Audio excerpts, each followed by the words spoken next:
Hello, this is Idodmg and welcome back to the channel.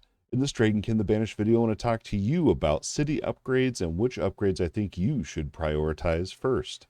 Let's go ahead and jump in right now.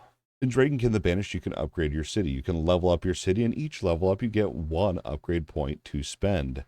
With over 15 different upgrades, it's kind of important to know kind of what you want to take first, obviously.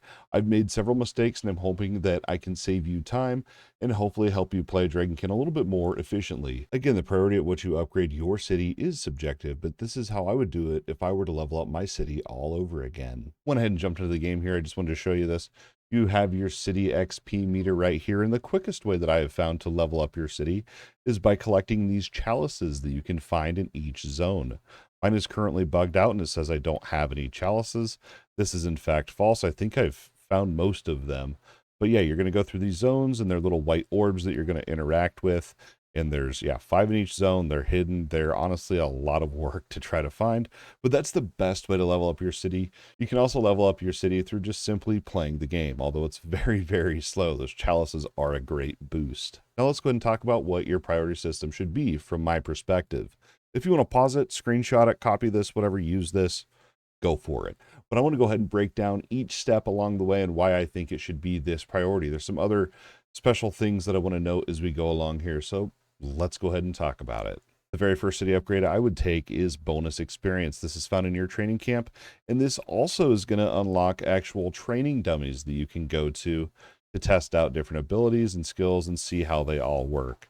But yeah, that bonus XP is really great. Leveling is going to get really slow, and the faster you can level up right out of the gate, the better, in my opinion.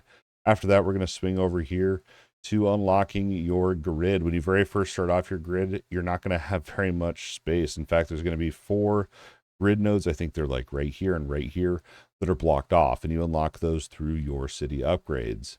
That's going to help you get your skills to be a little bit stronger so you can add on more modifiers. Definitely a no-brainer there. The third upgrade I would grab in this one, honestly, is so good, and it is your walk speed for your character. The maps in this game are so huge that walk speed is really going to help you out. I talk about how long it takes to get across maps and zones in my review video. If you haven't checked that out, make sure you do so after this video. But the zones are so huge that walking speed is seriously going to help you out quite a lot.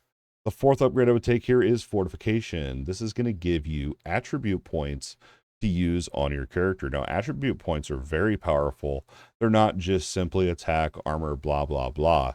Instead, as you level them up, you can unlock actual passive bonuses here as well. It's actually a pretty cool system and can be really powerful early on.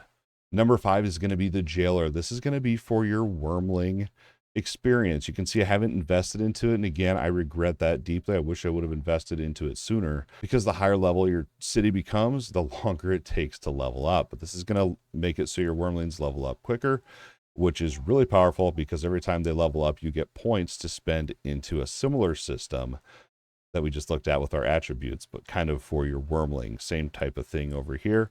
It's just more power right there. Really, really a good idea to invest into that early on. Now, at this point, I would come over here and unlock the jeweler. Only 1 point, just so that you have the ability to craft rings.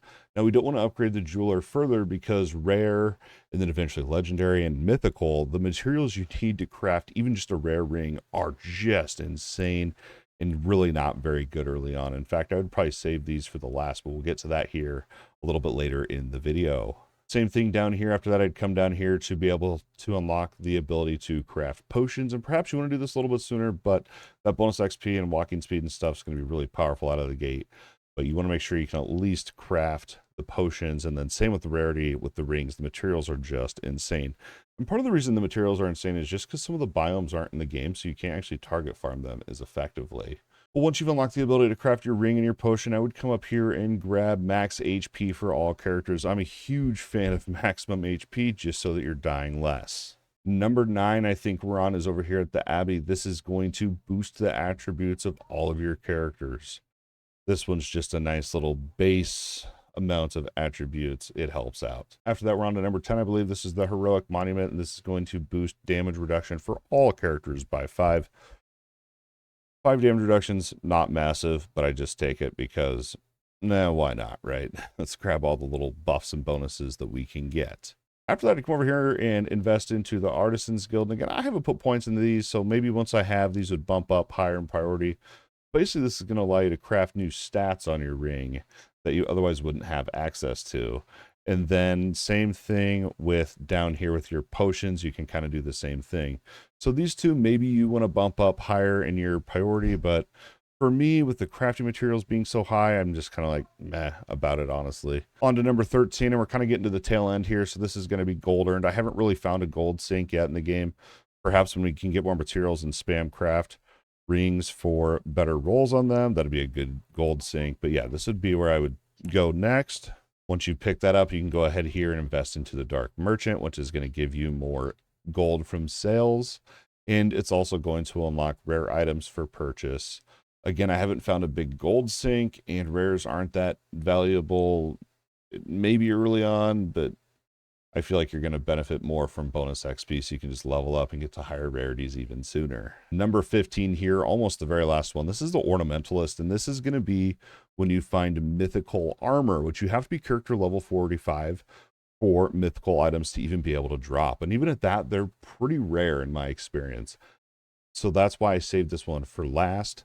And then beyond that, you could put your points into Apothecary and finally your rings to be able to craft those higher rarity of those items.